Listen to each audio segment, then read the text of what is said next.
bonsoir à tous, j'espère que vous êtes confortablement installés devant votre téléviseur pour suivre votre émission Dieu de Doc. Dieu de Doc toujours présenté par l'irremplaçable Dr Jean-Jacques Herbstein. Bonsoir Dr Herbstein.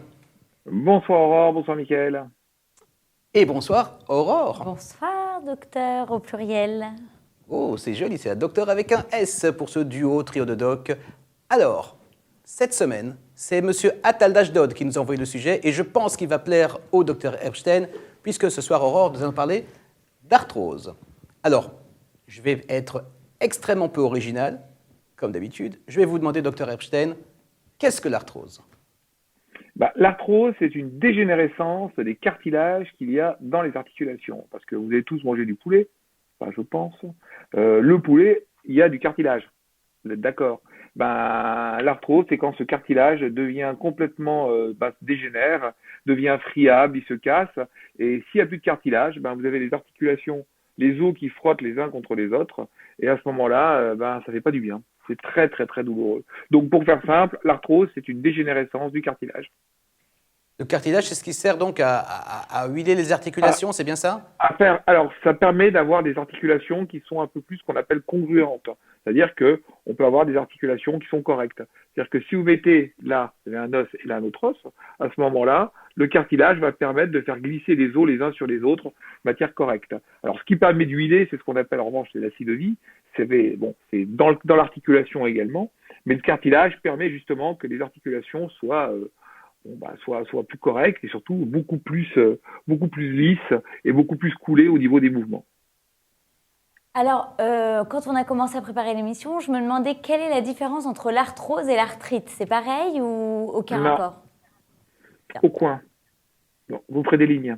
Non. L'arthrose. Alors, il faut bien confondre la différence entre une douleur inflammatoire et une douleur mécanique. L'arthrite, c'est des douleurs inflammatoires. C'est-à-dire que c'est une inflammation d'une articulation. Souvent, c'est une monoarthrite ou des polyarthrites quand on a les maladies rhumatismales. Ce sont des douleurs souvent de repos. C'est-à-dire que vous êtes au repos, vous faites rien et vous commencez à avoir mal, les articulations gonflent. En revanche, l'arthrose, ce sont des douleurs mécaniques, dont des douleurs d'action. Pour faire la différence simple entre une arthrite, comme dans la polyarthrite par exemple, ou d'autres maladies inflammatoires, vous êtes en train de marcher 5 km, peut-être pas 5 km, quelques kilomètres, et à ce moment-là, vous commencez à avoir mal aux articulations, ça c'est l'arthrose. En revanche, vous avez mal aux articulations et vous vous mettez à marcher, et là, vous n'avez plus mal. Quand l'articulation est chaude, la douleur disparaît. Ça, c'est l'arthrite. Donc l'arthrite, c'est une inflammation d'une articulation, souvent d'origine ce qu'on appelle rhumatismale. En revanche, l'arthrose, c'est purement mécanique. C'est de l'usure. Pour faire simple, c'est de l'usure. Alors, attention, la question piège. Est-ce que l'arthrose peut provoquer de l'arthrite ou l'arthrite peut provoquer de l'arthrose ? L'arthrose, on va dire un peu des deux, parce que forcément, une articulation qui est trop inflammée va finir par avoir une dégénérescence au niveau des articulations. Et une arthrose, quand elle est inflammée, peut provoquer également une arthrite. Alors, une arthrite, c'est une inflammation de l'articulation. Quelles sont les causes ? Est-ce qu'on peut classer les causes en plusieurs catégories d'arthrose ? Vous avez parlé de dégénérescence. Alors, j'ai envie de vous demander, qu'est-ce qui cause cette dégénérescence ? Écoutez, je vais vous donner un exemple simple. C'est ce que je dis à mes patients. Vous avez une voiture, ils me répondent oui. Elle a quel âge ? Elle a 15 ans. Vous avez combien de kilomètres ? Elle en a 5000. Moi, la mienne, elle a 1 an. Elle en a déjà 50 000. Voilà. C'est pas une question d'âge. C'est une question d'usure. Parce que vous avez les articulations qui sont beaucoup trop sollicitées. À ce moment-là, alors vous mettez un peu d'hérédité là-dedans quand même, parce qu'il y a naturellement, comme toujours, une participation génétique et une participation héréditaire. Vous avez des personnes qui vont avoir une dégénérescence arthrosique plus rapide et plus grave que d'autres. Prenez un autre exemple, pour ceux, pas vous Aurore, vous êtes beaucoup trop jeune, vous n'avez pas connu. La reine mère d'Angleterre, pas Elisabeth, l'autre, la reine-mère qui est morte à 102 ans ou 103 ans, elle ne devait pas avoir beaucoup d'arthrose parce que passer sa journée à boire du gin, boire du thé et couper des rubans, c'est pas très fatigant. Alors que vous avez des personnes qui malheureusement, alors pas de notre génération, mais la génération supérieure, des gens qui ont quitté l'école à 13, 14, 15 ans, donc très jeunes, pour aller travailler dans les champs, donc avec une sollicitation très rapide des articulations, ce sont des gens qui arrivent à 50 ans, ils sont qu'on appelle bourrés d'arthrose, avec donc une atteinte de dégénérescence au niveau du cartilage. Mais alors, est-ce que les sportifs, du coup, on peut se poser la question, ils sont plus sujets à l'arthrose quand ils vont vieillir ou pas, du coup? Alors, oui et non. Non, parce qu'une carrière sportive, c'est quand même pas très long. Hein. Bon, il y a le Mais golf, vous avez dit que mais ça n'avait rien sinon, à voir. Vous avez dit que c'était une question d'usure. il y a de l'usure un peu répétée. Vous avez un sportif de haut niveau qui a une carrière qui dure 10 ans. Bon, c'est 10 ans, quoi. Après, c'est terminé. En revanche, il est clair que certains sports, je pense à un sport, parce que j'ai lu un article il n'y a pas longtemps là-dessus, le football américain, avec une sollicitation un peu extrême des articulations et des chocs qui sont répétés, à ce moment-là, ce sont des gens qui effectivement peuvent avoir de l'arthrose, développer de l'arthrose jeune. Maintenant, il y a des gens qui, à contrario, ils ont beau rien faire du tout, rester toute leur vie derrière un bureau, ne pas avoir d'hyper sollicitation articulaire, ils feront de l'arthrose parce qu'il y a malheureusement une hérédité là-dedans qui fait qu'ils vont dégénérer leur cartilage très vite. Alors, est-ce qu'il y a des aliments qui favorisent l'apparition de l'arthrose, comme on entend parfois avec le lait, c'est bon pour les os, etc. Est-ce qu'il y a des aliments qui vont favoriser l'apparition d'arthrose ou d'autres, à contrario, qui vont l'en empêcher ou pas du tout, ça n'a rien à voir avec l'alimentation? Alors, sincèrement, à ma connaissance, j'en sais rien. Je sais pas trop. Mais il est certain que dans le bon sens, tout simplement du bon sens, encore une fois, le tabac, l'alcool, ça doit pas être très bon pour les articulations non plus. Ça doit jouer à ce niveau-là. Manger trop gras, ça doit pas être très bon non plus. Avoir une vie saine, c'est bien meilleur. Donc, je n'ai pas à ma connaissance des aliments qui, eux, peuvent favoriser l'arthrose. Peut-être le vin, à force de lever le coude, on a de l'arthrose dans le coude, hein, dans l'épaule. Alors, je sais qu'il existe en phytothérapie, des tas de trucs dont on parle. Ça guérit l'arthrose, ça soigne l'arthrose. Pour moi, ça, c'est une grande escroquerie parce que pour l'instant, on n'a rien trouvé pour guérir l'arthrose. Celui qui trouvera un traitement pour refaire pousser le cartilage, il a sa fortune qui est faite. Hein. On n'a rien trouvé encore. Hein. Tout ce qu'on peut, c'est ralentir les choses, c'est faire en sorte de surseoir un peu à une dégénérescence un peu rapide par certains médicaments. Et encore, ils ont été tous déremboursés en France parce qu'on s'est rendu compte que ça n'avait pas un service médical rendu, hein, ce qu'on appelle le SMR, qui était très élevé. Donc, bon, voilà, c'est plus remboursé. Maintenant, comme je dis souvent aux gens, ça vous fait pas de bien, ça vous fera pas de mal. Il y avait des médicaments à base de soja, notamment, ou d'avocats qui étaient réputés pour avoir un rôle un petit peu, non pas pour refaire pousser le cartilage, mais pour diminuer l'arthrose. Il faut bien comprendre que l'arthrose, quand le cartilage est cassé, qui est friable, c'est fini. Pour l'instant, on ne sait pas le faire repousser. Et on ne fait pas de greffe de cartilage. Et voilà, il n'y a pas d'injection de cartilage. Alors, si, non, pas du cartilage. Vous avez ce qu'on appelle l'acide hyaluronique qu'on injecte dans les articulations et qui permet de refaire une articulation qui est un peu plus souple. Donc, on évite que les surfaces articulaires frottent les unes contre les autres. Alors, c'était remboursé jusqu'à pas très longtemps en France. Malheureusement, les produits sont plus remboursés parce que ça marche pas mal, ça. Ça permet de surseoir une intervention chirurgicale, parce qu'on en parlera tout à l'heure de la prise en charge de l'arthrose. Mais les gens le payent parce qu'ils savent très bien que c'est ou ça ou la prothèse. Donc, on peut injecter ce produit dans les hanches, dans les genoux. Ça permet de repousser encore un peu le moment de passer à la fonction chirurgicale. L'arthrose, c'est un problème mécanique, comme vous l'avez expliqué. Quand c'est cassé et on peut difficilement à ce stade le réparer. Est-ce que c'est un danger? Est-ce qu'il y a un danger vital? Il y a des risques vitaux d'avoir de l'arthrose? Non, il n'y a pas de risque. La seule chose, c'est que ça fait mal. C'est de la douleur. Vous pouvez avoir de l'arthrose cervicale parce que, vous savez, pour revenir un peu à ce que je disais tout à l'heure concernant l'âge, l'usure, vous avez tout le monde peu ou prou a eu un accident de voiture déjà, mais pas forcément très grave. Vous savez, où quelqu'un vous rentre derrière et vous avez la tête qui part en hyperextension et vous avez donc, entre guillemets, le coup du lapin. À ce moment-là, quand vous avez une hyperextension de la tête en arrière, vous écrasez vos surfaces articulaires et votre cartilage qui n'est pas fait pour ça, il prend une claque. Et à ce moment-là, il y a de l'arthrose qui peut survenir aussi. Donc, vous avez des gens qui ont un accident à 15-16 ans et qui commencent à avoir de l'arthrose cervicale à 30 ans. Ça peut arriver. Donc non, le risque vital n'est pas engagé. Il n'y a pas d'articulations qui peuvent être touchées. J'essaie de réfléchir très vite. Si la seule articulation qui peut être embêtante, c'est celle-là. Hein. L'articulation temporomandibulaire, parce qu'on peut avoir de l'arthrose également dans les mâchoires. Hein. Quand vous ouvrez la bouche, c'est une articulation, et on peut rester bloqué comme ça, et là, c'est pas très c'est pas très agréable. C'est-à-dire que Mais sinon, non. certaines personnes peuvent moins parler et dire moins de bêtises. En gros, c'est ça que vous nous dites. Ouais, bah, vous avez l'air comme bête parce que comme ça, c'est pas terrible. C'est-là, on a Mais non, on n'en meurt Putain. pas de l'arthrose. Vous avez parlé, docteur Epstein, du cou du lapin. Donc, on fragilise le cartilage des cervicales. On peut imaginer qu'il y ait, suite à ce problème-là, des conséquences neurologiques. Est-ce que c'est vrai? Et puis, est-ce qu'il y a d'autres conséquences de l'arthrose, outre la douleur? Alors, c'est sûr que quand on prend les articulations, ce qu'on appelle axiales, c'est-à-dire le rachis, hein, ça va des cervicales jusque tout en bas, le rachis sacré. Dès lors que vous avez de l'arthrose, vous avez les vertèbres qui peuvent ou frotter l'une contre les autres, et à ce moment-là, vous pouvez aussi avoir ce qu'on appelle une hernie discale, c'est-à-dire que vous avez le disque peut riper un peu de côté et irriter un nerf, et surtout ce qu'on peut avoir comme conséquence qui est la plus fréquente, vous savez, dans une vertèbre, vous avez une vertèbre, donc il y a un trou dans lequel passe la moelle épinière. S'il y a de l'arthrose à l'intérieur de ce canal, à ce moment-là, il peut se rétrécir, parce que l'arthrose, c'est aussi un peu d'inflammation, enfin bon, il se rétrécit, et vous avez ce qu'on appelle donc une myélopathie, avec une compression du nerf, et là, il faut opérer aussi, hein, c'est-à-dire qu'il faut ouvrir ce canal de manière à désincarcérer un peu le nerf et pouvoir avoir beaucoup moins de problèmes. Vous pouvez avoir également des problèmes de ce qu'on appelle le canal carpien également, hein, c'est à ce niveau-là. C'est-à-dire que si vous avez de l'arthrose dans le poignet, il y a aussi une inflammation qui peut survenir. À ce moment-là,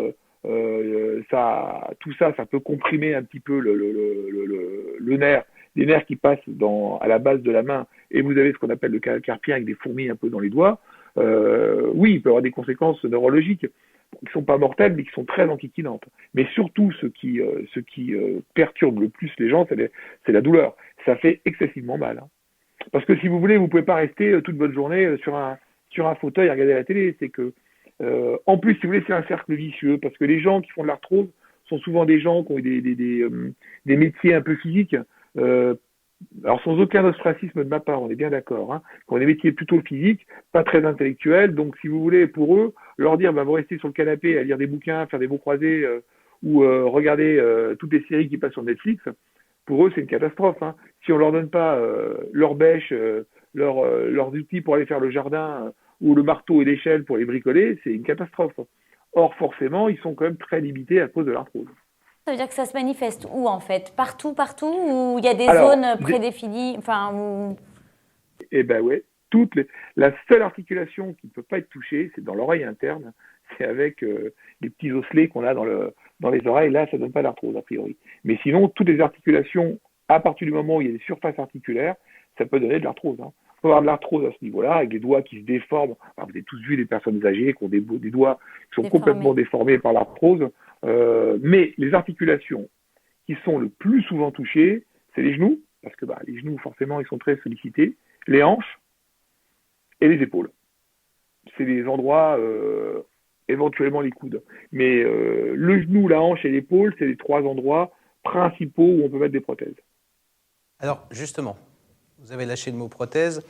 Vous avez dit au début de cette émission que malheureusement, ça ne se guérit pas, il n'y a pas vraiment de traitement, mais on peut soulager, je reprends vos mots, on peut soulager les patients. Quelles sont toutes les techniques, si on veut résumer tout ça, qui peuvent soulager les patients? Vous avez parlé d'antalgiques, donc des antidouleurs, pas des anti-inflammatoires pour les effets secondaires néfastes de ce type de médicaments. Résumez-nous un petit peu, s'il vous plaît, docteur Epstein, tous les traitements qu'on peut proposer à des gens qui souffrent, parce que c'est vraiment douloureux, d'arthrose. Alors, du moins invasif au plus invasif. Le premier, c'est le mépris. C'est-à-dire que je ne fais rien, je gère ma douleur, j'ai envie de rien prendre du tout, je vis avec ça, je me repose. C'est aussi une thérapeutique comme les autres. Vous pouvez faire de la kiné.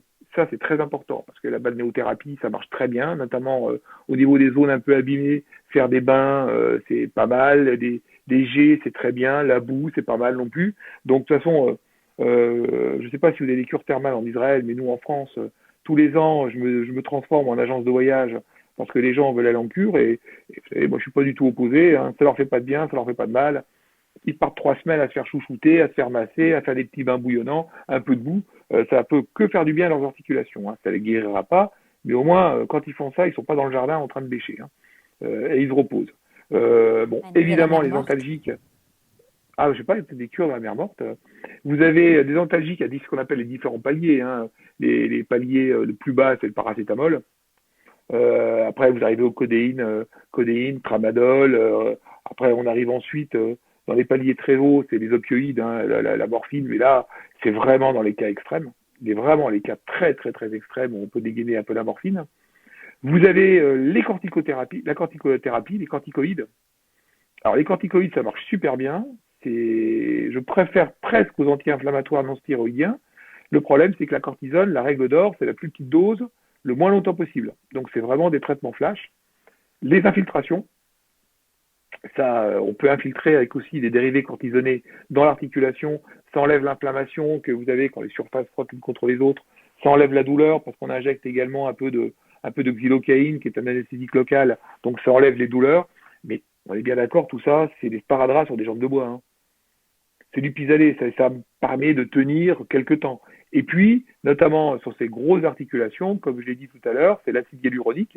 C'est ce qu'on peut injecter à l'intérieur de l'articulation de manière à faire en sorte de remplacer quelque part le cartilage, que les surfaces articulaires frottent de nouveau contre quelque chose de huileux et puissent bien glisser plutôt que ça accroche les unes contre les autres. Et puis malheureusement, au bout de course, j'en ai vu une cet après-midi, mais quasi historique. C'est quand les surfaces sont vraiment, il n'y a plus du tout de cartilage, il n'y a plus rien. D'ailleurs, on voit bien à la radio. Quand vous faites une radio d'un os, vous voyez ça. Je me profile comme ça. L'espace que vous voyez, c'est du cartilage. Il n'est pas radio-opaque, on ne le voit pas à la radio. Mais l'espace, c'est donc du cartilage. Et quand il y a de l'arthrose, vous voyez par exemple des pincements, un peu ou comme ça, ou alors comme ça. C'est-à-dire qu'on voit les deux surfaces articulaires qui sont complètement collées l'une à l'autre. Est-ce que c'est Et à à ce cause de moment-là, ça, pardon, qu'on dit que les gens ils se tassent quand ils vieillissent? alors ça, c'est les tassements vertébraux. C'est plutôt l'ostéoporose, ça. Ah, d'accord. C'est l'ostéoporose qui provoque des fractures tassements au niveau. Bon, ça, on peut en parler une fois de l'ostéoporose, parce que c'est un bon sujet aussi. C'est autre chose. Mais alors, on peut pas se tasser, mais on peut marcher voûté, parce qu'on va trouver ce qu'on appelle une position antalgique. Parce que ça, c'est la différence justement entre une douleur arthrosique et d'autres douleurs qui sont plus compliquées. C'est que vous pouvez toujours trouver une position antalgique. Si vous avez mal à l'épaule, vous allez naturellement trouver une position de manière à soulager votre épaule. Ça aussi, ça peut marcher. Mais sinon, le truc le plus radical, c'est la sanction chirurgicale. Maintenant, ça a fait des progrès exceptionnels. On a des prothèses qui sont, c'est des trucs de folie, quoi. On est vraiment dans la science-fiction, hein. C'est des choses super légères. C'est, je crois, les tungstènes là-dedans. Enfin, bon, je sais pas pourquoi elles sont fabriquées. Mais disons que ce sont des choses qui sont très, très modernes. Et puis surtout, avant, quand quelqu'un se faisait poser une prothèse, il fallait compter une semaine d'hospitalisation. Maintenant, on essaie de verticaliser, quand c'est une prothèse du genou ou de la hanche, les verticaliser, c'est-à-dire les redresser le plus vite possible pour qu'ils rentrent rapidement chez eux. Un, ça coûte moins cher à l'hôpital. Deuxièmement, il y a moins de risques de complications parce que quand vous laissez les personnes âgées trop longtemps à l'hôpital, ils rentrent en forme et ils repartent, c'est de la sauce blanche, hein, dans la tête. Et puis ils peuvent choper des escarres. Donc on essaye de les renvoyer chez eux le plus vite possible. Pour ceux qui ont pas trop, qui ont bien supporté l'intervention et qui ont surtout un bon état général et surtout une bonne prise en charge musculaire, il faut faire un peu de kiné à la maison, histoire de reprendre un peu du tonus musculaire. Et puis d'autres personnes pour qui c'est plus compliqué, on les envoie dans les centres de réadaptation, où là, ils sont hospitalisés encore quelques semaines, où on leur apprend à remarcher, à resservir d'une articulation. Mais d'une manière générale, quand on pose une prothèse, que ce soit le genou ou la hanche, ça va super vite. Franchement, vous avez des gens, ils rentrent le lundi, le mercredi, ils sont à la maison, hein. Alors ça, c'est une véritable spécialité israélienne, les hospitalisations de courte durée. On est à peine arrivé, qu'on est déjà à la maison. C'est un peu pareil chez nous, hein. Docteur Erbstein, j'espère que M. Attal, qui nous a envoyé ce sujet, sera satisfait de toutes les réponses que vous lui avez apportées. Vous avez proposé pour un autre sujet, peut-être pour une autre émission, l'ostéoporose. On va laisser nos téléspectateurs, comme d'habitude, choisir leur sujet. N'hésitez pas à nous contacter par email. Les emails s'affichent ici ou sur Facebook, Twitter, Instagram. Vous avez le choix des armes. Aurore. Bonsoir. Merci beaucoup. De rien. Bonsoir à toi, Dr Erbstein. Merci à vous. Comme d'habitude, merci à vous. Vous avez été grandiose. Les téléspectateurs de Tandem TV vous remercient. Et puis, on se retrouve très bientôt avec, pourquoi pas, l'ostéoporose ou un autre sujet que vous nous enverrez. À très bientôt. Merci à vous deux. Merci à vous, bonne soirée. Bonsoir, bonsoir.